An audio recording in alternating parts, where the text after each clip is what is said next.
Good morning, everybody, and thank you for joining our today's webinar titled Safety, Wellness, and the Employee. My name is Adam May. I work here at CBIA, and joining me is Ed Costa, who's the Corporate Training Manager at AllStar Driver.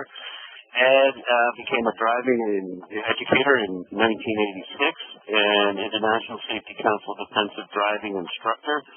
And he basically has taught new driver programs, defensive driving, operator retraining, emergency vehicle operation for both ambulance and fire apparatus. Ed has also been a state of Connecticut licensed paramedic for 27 years, a firefighter for the town of Wolcott for over 30 years, and is currently the deputy chief for the Wolcott Fire Department, company number 1. Today's program, Ed's going to talk about your company, your employees, and driving as it relates to safety and wellness. It's going to go for about 45 minutes of presentation, and we'll save the last 15 minutes for any questions any of the attendees on this webinar might have. On the right-hand side, you also have a Q&A and a chat area. If any attendee has a question during Ed's presentation, by all means, put it in there, and we'll try and get it in during the presentation. If we can't, we'll get it in at the end. So, enough of me. I'm going to hand this over to Ed, and Ed, by all means, take it away. Thank you, Adam. Good morning, everyone. As Adam said, I'm the Corporate Training Manager at AllStar Driver, our business driver division. I'd like to start by telling you a little bit about AllStar Driver. We are the leader in driver's education in Connecticut. Our brand is built on over 40 years of safety service to the community. We have a wide range of experience managing drivers and fleets across different businesses. Our sister company, AllStar Transportation, one of the safest transportation industries in the world, which is student transportation. We're very proud that some of our awards, 2013 Defensive Driving Course Best Performance Award by the National Safety Council, and Inc. magazine, one of the fastest growing companies in America. We'd like to share our mission with people because we feel so strongly about that. Our mission is, in short, to train drivers to cause a cultural shift in the way people act on our roads. The death and injury caused by traffic accidents is a terrible disease, and we think through quality training and education, we can create a cure to that. And our vision is that we all feel safe and confident on the road. Adam already kind of told you a little bit about me, so we can go kind of right by that slide there. So what's going on in Connecticut? We average over 100,000, just short of 100,000 motor vehicle crashes, reported crashes, every year. So that doesn't even include the unreported. And unfortunately, we see almost averaged out a death a day on Connecticut's roadways. If we look at nationwide, it's about 35,000 people are killed annually on our roadways. So definitely a problem. Worldwide, 1.3 million people. About 3 people every minute. Motor vehicle crashes for employers, it's the #1 cause of a work-related death. The good and bad of that is 90% of those crashes are human error. And we believe by good training, we can help cure that. I believe the 90% is probably a short number. The 10% that isn't listed as a hidden number can be vehicle failures and poor maintenance of cars. So honestly, that's probably in part human error also. Because did we make a choice not to put new tires on the car, check air pressure, have new brakes put on the car? So definitely things to think about there. For employers, they should understand that a Latin term called respondeat superior, which means that an employer is responsible for the action of their employees performed within the course of their employment. So when you have employees on the road, you are responsible for them. Even if it is that college intern you have in for the summer or at any time, and you say to that college intern, hey, listen, we're going to have a meeting. You go and pick up lunch for the meeting or refreshments for the meeting. You just put them on the road. They get in their car. Even though they're in their own car, they drive to the store to pick up some things, and they get a text message from one of their friends. They end up in that crash. The employer can be held responsible for that. So, things to think about. Those employees are responsible. Employers are responsible for the employees anytime they're on the road for any reason that is business related. So today we're going to talk a little bit more about the wellness and health of drivers. Basically, just starting off, healthy lifestyles do lead to safer driving practices. So, do health conditions affect your driving? Absolutely, yes.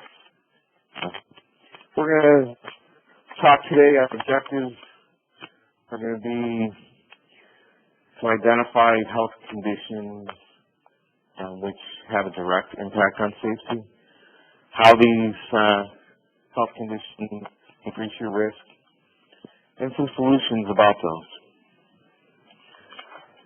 So first of all, vision. Obviously, we all know that we need to be able to see well to drive. There are some legal requirements. The legal requirements do vary from state to state.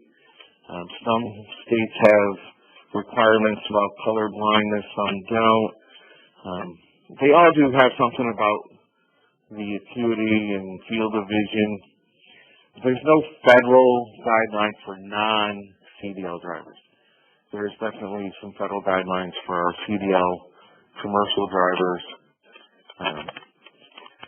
But as an employer, do we know what is the restriction? Which it is the requirement for corrective lenses. Again, if they're on the road and don't have those corrective lenses in place, contacts or glasses, when they're driving, we are responsible for them. Hearing. Obviously, we want to be able to hear well, although it doesn't say that people that are hard of hearing or deaf can't drive. Absolutely, they can. They just need to be more aware of things around them. And even the federal guidelines for CDL drivers have gotten to a point where they actually will allow deaf or hard of hearing drivers, which in the past weren't able to drive a motor vehicle, but now they can obtain an exception for a CDL Class B vehicle without air brakes. So if we talk about blood pressure, obviously, blood pressure puts you at a higher risk for heart attack, cardiac problems, strokes. Which all can put you at a higher risk of crashes. With over 50 million Americans having high blood pressure, it's definitely a concern. And this is where we think that an employer should tie a wellness program to their drivers. If we look at the commercial drivers that have to, because they have a CDL license, have to maintain a medical card, which means they have to have physicals. It's better to make sure that they're going into that physical without a problem instead of having the driver come back from their physical and not have a valid card, which means now they're off the road and put your business on hold. So tying a wellness program to your drivers is a very important thing to do. And speaking of those drivers, especially the truck drivers, they have a higher rate of having high blood pressure than the average American. And often that has to do with, we look at it as truck drivers, but it often can be anybody that's on the road a lot.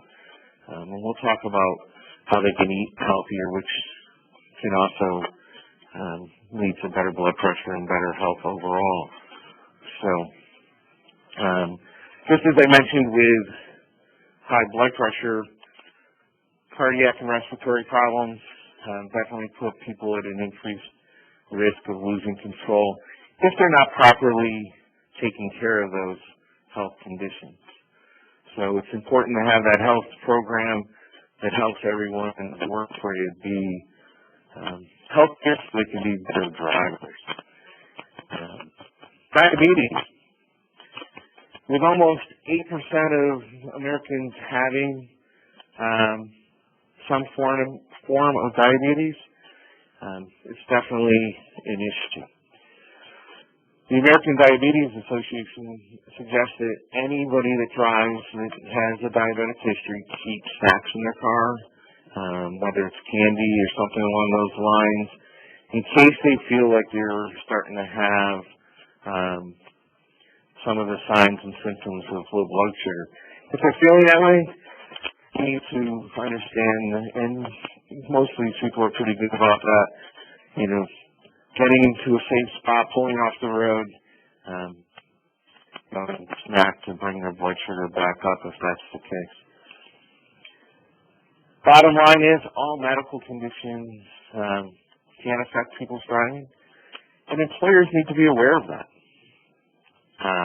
and plan accordingly. Medical conditions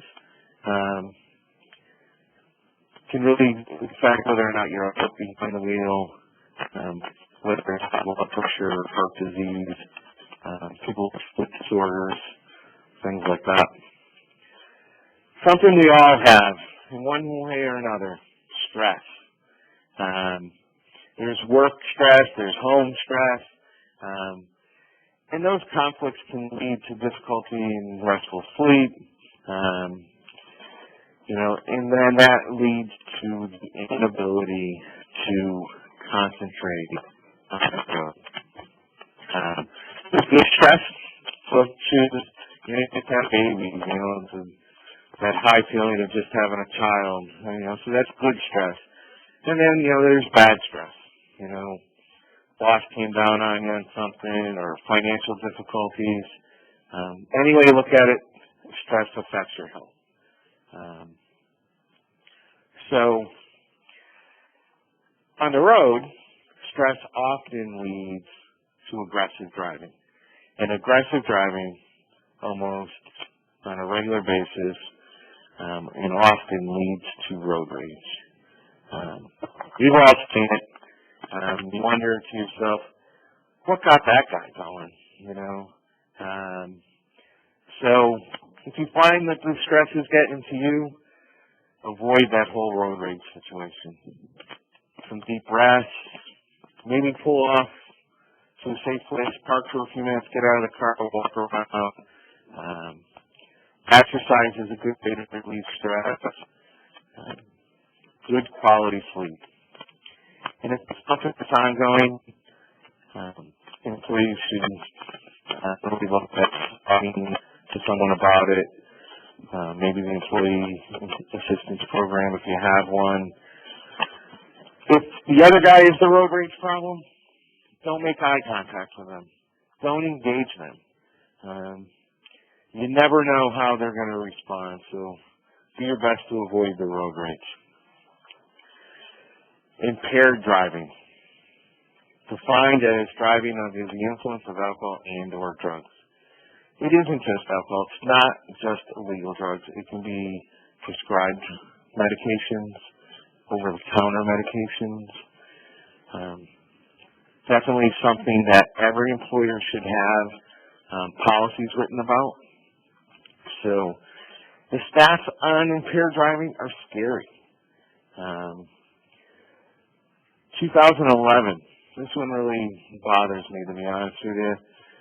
226 children were killed in drunk driving crashes, and 112 were actually in the car with the drunk driver.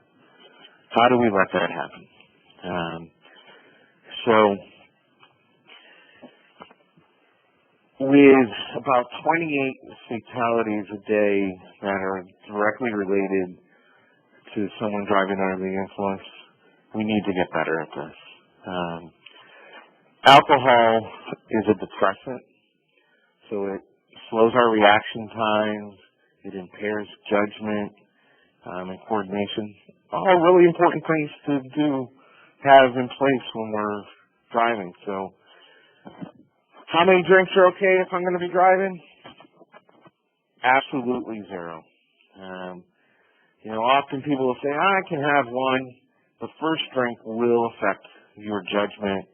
It's the first thing to go. And the reason we don't understand that is because our judgment was the first thing to go. Prescription and over-the-counter medications. We can definitely affect our coordination, our alertness, possibly drowsiness. Did we really read the labels on the bottle that say, do not operate heavy machinery while driving? Last I checked, your car is a machine and it's pretty heavy. So that label doesn't mean are you operating a bulldozer. It means driving your car too. So always consult your pharmacist and or your physician when you're taking any kind of medications before driving.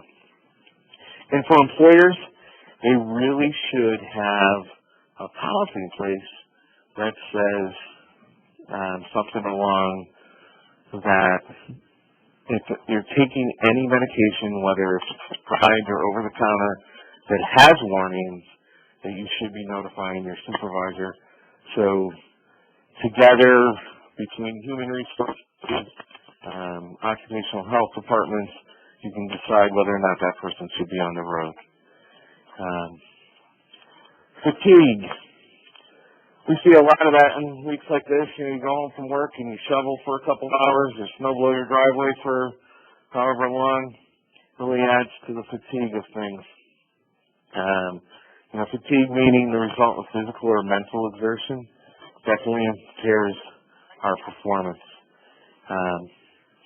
The biggest factor there is sleep. Sleep is important. It's not a luxury, it is a necessity.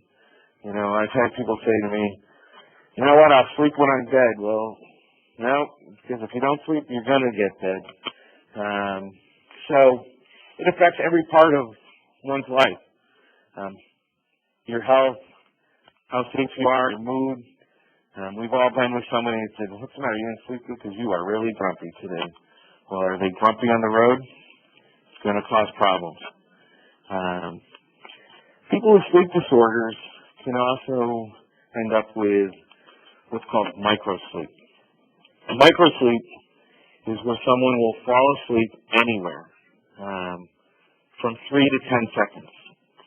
I think we've all seen that person, whether they're in a public place or not, and you wonder, wow, how did that person just nod off in this noisy public place? Well, they do the same thing while they're driving. And if we think about that, at 60 miles an hour on the highway, which equates to 88 feet per second, so 3 to 10 seconds, that means they just traveled anywhere from 264 to 880 feet with their eyes closed. Pretty scary, especially if you're the car around them. So how much sleep does everyone need? Everyone's sleep requirements are different, but studies show that the average adult needs 7 to 9 hours of sleep. There's some stats here. 60% of drivers said that they have driven while they're feeling drowsy, but even more so, 37% responded as they actually fell asleep at the wheel. So honestly, if we ask ourselves, where do we fit in those stats? Where do your employees, as the employer, where do your employees fit in these stats when you have them on the road? To make some comparisons, a person who's been up for 18 hours has the same concentration level as someone that's over the legal limit of a blood alcohol concentration. So equal risk there. And people with sleep disorders like sleep apnea perform at about the level of a 0.06 blood alcohol concentration level. So definitely things to think about. Plan trips. If you have people on the road, require that they stop every 2 hours. Get out. Bottom line is, drive alert and you arrive alive. Let's not fall asleep at the wheel. So, a lot of times people will say, well, health issues, everybody's really worried about that. How do we approach this? Definitely needs to be something that human resources, your OC health, legal departments are all notified about, and they take on each case individually. The safety of your employees at risk. You're putting the company at risk if it's not addressed. Earlier I spoke about, people on the road and what do?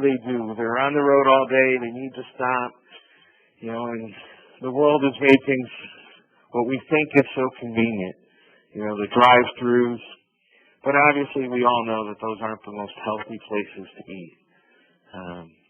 So if we tie this all together, those stops every 2 hours, encouraging through wellness programs to eat healthy, even on the road.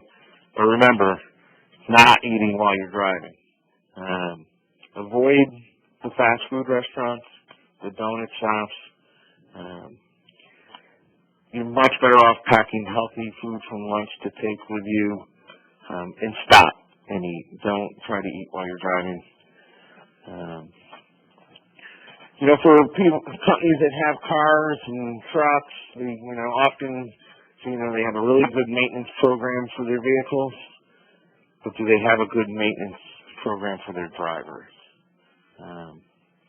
Really important. And like I already said, handle each case individually. So it's things to think about. Do employers put pressure on their employees to drive safely? Unrealistic schedules. Are we, as an employer, do we demand that they get to a certain place at certain times and not leaving them realistic travel time? We all know what the traffic is like in certain areas. Going through Hartford in the morning, the Merritt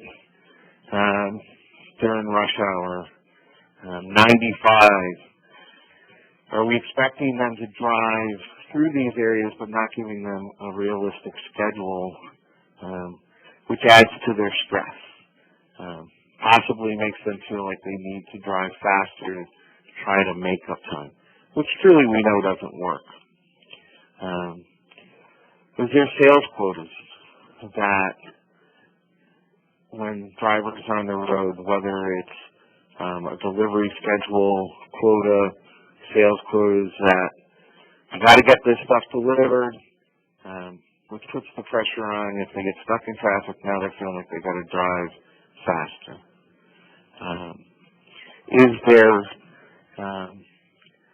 Does a manager say, we're going to have a conference call, and I know you're going to be driving, but just call in from your car? Any kind of business conducted while driving is a dangerous thing to do. And it all has to do with the cognitive distraction. Yes, maybe they're using a hands-free, which the state does allow by law, but is not safe. Hands-free is not risk-free. those conference calls, whether it's with the employer with the employee, or if it's the employee talking to a client, trying to close a deal. So we really want to hear, if you're the person in the office, the screech, the scream, and the crash in the background. So definitely things to think about. Often, for manufacturers and other businesses, medical fields, we talk about personal protective equipment, PPE. Well, seatbelts are PPE. They save lives, they reduce injuries, no different than the protective equipment a factory manufacturer would use on the plant floor. And honestly, I'm still amazed how many people I see every day driving without a seatbelt on. We talk about those electronic distractions. Think about the 26% of the crashes in the United States now involve someone talking or texting on their cell phone. That's a big number that we should all work together to reduce. Nearly all employees drive daily, whether it's they're driving to and from work, around town after work. Most employees drive at some point. And driving is likely to be the riskiest thing they do on a daily basis. As I said at the beginning, driving is the number one cause of a workplace death. So as an employer, by promoting driver and road safety in the workplace, it really helps our employees become safer drivers all the time. Safer drivers means safer roads for our families. So what does poor driving do to our companies? There's all the insurance costs. If they're injured in a crash, it's a workman's comp claim. The increased cost that goes along with that, auto insurance, group health insurance, the property damage, the vehicle damage, and then there's the indirect, the brand damage. If they're driving a logoed vehicle, what does the public see when they see that on social media, on the news, or driving by? Wow, look at that. That company was just involved in a crash. So what's the perception there? By the unsafe driving, is there service delays? Is our packages not getting delivered? If it's a company where there's passengers, the liability goes up from there. So definitely brand damage is also an issue for companies regarding their drivers. Training.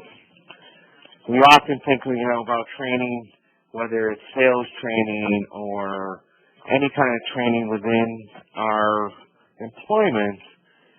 But again, we drive every day, and that often leads to complacency. So that's where training is really important. So don't forget about having driver training, and having proper policies in place. So training, just like anything else, even for driving, is very important. By keeping your employee drivers safe, you'll keep them healthy, and you'll reduce their chances of injuries. So, bottom line is, safety is a full-time job. Let's not make it a part-time practice. It is really important. So what can AllStar Driver do for employers out there? We know that we can do risk assessments of your employer driver operations. We can do motor vehicle records checks. How many employers rather have employees on the road and don't even know if they have a valid driver's license. We can look at policies that you currently have. If you don't have any, we'll develop programs for you. Distracted driving, and have people to truly understand what distracted driving is. We talk about it a lot, the public talks about it a lot, but there's truly not a good understanding there. We want to help companies reduce their risk and their liabilities that are associated with their drivers. So you can contact me. As you heard at the beginning, I'm Edward Costa. My email address is ed@all-stardriver.com. And my direct line is 860-417-5030. You can also contact Ray at our office, and his number is 860-417-5023. So, anybody have any questions? Ed, thanks again for delivering that great presentation. Just to let the attendees know, we held a lunch and learn with Ed here at CBIA with our staff. It was attended by about 25 people on staff, and everybody really appreciated Ed's presentation. And there were some eye-opening eureka moments for some of our staff. They were like, "Oh, I forgot about that. Oh, that makes some sense." So it was very good. And I have a question regarding this type of policies and procedures that you mentioned. Are these things that should go into an employee handbook for companies that have employee handbooks? Absolutely. Every employer, and I will say this often, we talk to employers and they say, "Well, we don't really have anybody on the road." And then, I'll ask during a risk assessment, "Well, how about the person goes to the bank to make a deposit?" "Oh, yeah, we have somebody that does that." "Well, they're on their own." Things like that, the post office. So every employer should have a comprehensive safe driver policy manual. It's something that we believe is a standalone policy. It can be a section of an employee handbook. But it really should be comprehensive to protect not only the employer, but the employee too. And this includes, nonprofits that have volunteers that drive for them. They're considered to be employees, even though they may not be getting paid. But whoever they're volunteering for does hold responsibility for them being on the road. So absolutely, Adam, every employer needs an employee policy on safe driving. Great. Hey, we got a question here from Denise. Denise wants to know, are employees mandated to disclose if they have a medical condition? Again, that's there's a lot of legal aspects to that. And like I had said, every case should be handled individually. You can have in your policy something that does say that if they're taking any medications that has any of those warning labels, they do need to identify that because that does put a safety risk. So it is something that your human resource department and your legal department, along with occupational health, need to address. So, in short, it's on an individual basis, but there should be something in your policy manual that does address that. Hopefully that wasn't too long.